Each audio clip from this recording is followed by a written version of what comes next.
Oke, Assalamualaikum warahmatullahi wabarakatuh. Selamat malam semuanya. Eh, Kali ini saya akan sedikit berbagi pengalaman saya mencari informasi terkait dengan fluid power system. Di sini saya menggunakan bantuan ChatGPT eh, untuk mengetahui, untuk belajar terkait dengan fluid power system. Pada intinya kita ataupun saya mencari informasi melalui internet, melalui GPT, dan melalui pemahaman-pemahaman yang sudah saya dapat untuk memvalidasi apa yang sudah saya pelajari terkait dengan fluid power system. Oke, sebelumnya perkenalkan saya Muhammad Dafar Raditya dari Sistem Konversi Energi 02. Di sini saya dengan NPM 22060555220, saya akan berbagi informasi, berbagi pengetahuan terkait dengan fluid power system. Pertama, apa sih yang ingin saya pelajari? Yang pasti saya ingin mempelajari terkait dengan fluid power system itu sendiri. Jadi fluid power system itu ada apa aja sih? Setelah saya pelajari ternyata ada hidrolik, ada pneumatik. Jadi eh, fluid power system dibagi menjadi dua jenis tersebut. Yang pasti saya harus memiliki intention terlebih dahulu sesuai dari 5. Intention yang saya tanamkan di sini adalah saya mau untuk mempelajari fluid power system. Apa saja yang akan saya pelajari terkait dengan fluid power system, dan saya meniatkan dalam diri saya untuk mempelajari hal tersebut hingga saya memahami terkait dengan fluid power system dan bahkan bisa menyelesaikan kasus-kasus yang ada di dalamnya.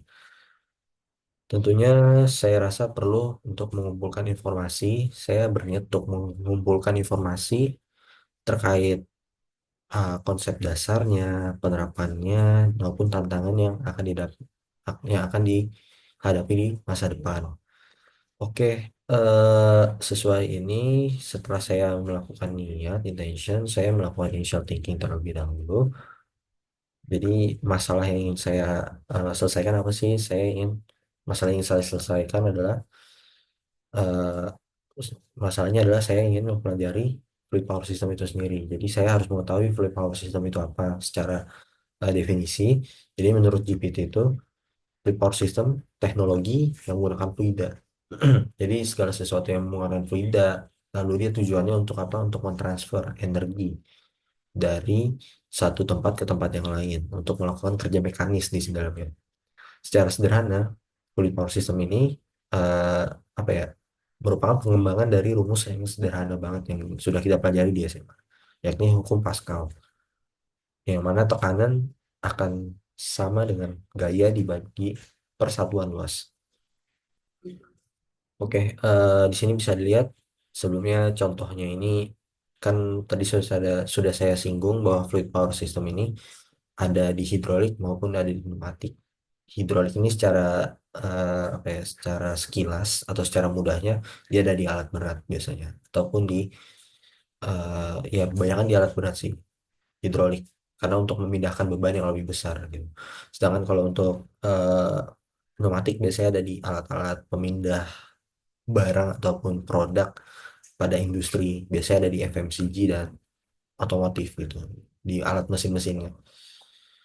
Secara sekilas fluid power system seperti ini saat thinkingnya yang pertama terkait apa itu fluid power system itu, ini sudah kita pelajari. Lanjut ke initial thinking yang keduanya, komponen. Terkait dengan komponen, siapa aja sih yang terlibat? Siapa di sini maksudnya adalah komponen.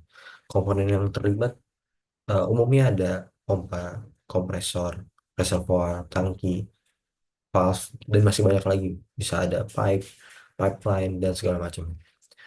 Pompa dan kompresor. Biasanya pompa itu untuk memindahkan ataupun mengubah energi mekanisme menjadi energi fluida. Fluida yang di sini adalah air gitu. Lalu untuk kompresor dia dengan cara memanfaatkan udara. Dia berupa gas ataupun udara. Jadi kompresor untuk pneumatiknya, pompa untuk hidroliknya. Reservoir biasanya ada di sistem hidrolik, tangki ada di pneumatik. Ya, dua-duanya berfungsi untuk menyimpan fluidanya. Lalu valve itu untuk mengontrol arah aliran maupun tekanan dari fluida di sistem tersebut. Oh ya, sesuai gambar ini contoh mesin pneumatik pada industri. Tuh.